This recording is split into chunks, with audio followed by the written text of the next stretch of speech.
When we talk about and think about binge eating, there's typically a lot of shame surrounding a binge. And so we here at Tanner Clinic try to be a pretty open space and pretty accepting. There's a lot of tears in my office.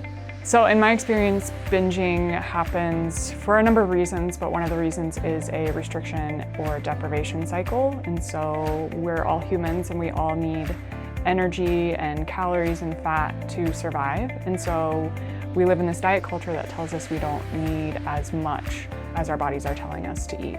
And so we will sometimes restrict our food and not eat the things that we're craving. And then we end up feeling deprived. And so oftentimes that lends itself to a binge. So our goal as dietitians is to actually feed you what you're craving and feed you pretty frequently so that you don't end up feeling deprived.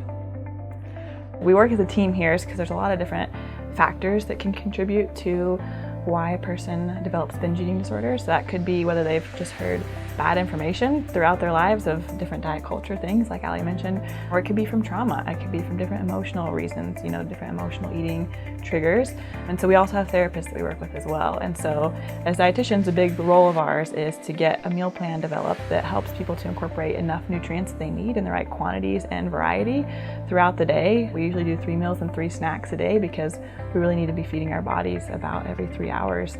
And so we try to get people on that regular meal plan and also kind of get rid of the taboo that surrounds foods being good or bad or healthy or unhealthy, and just make it so that foods are not eliciting emotional responses, nor are they the primary coping skill for emotions. There's a lot of research that shows that just because you're in a larger body doesn't mean you're unhealthy, and just because you're in a smaller body doesn't mean you're healthy. So we know that bodies come in all shapes and sizes, and we want to accept our patients how they are.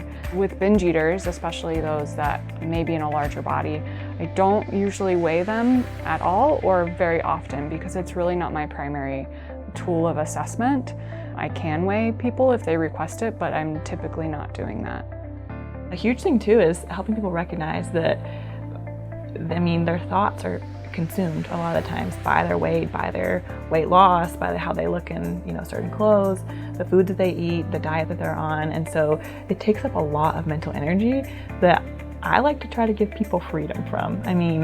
If they can shift their focus to how they want to be healthy in terms of a medical condition or in terms of a certain lab value or getting enough of a certain nutrient that they feel like they don't get enough of, rather than the physical outcome of their appearance, I just find that people are happier regardless of whether or not their body changes.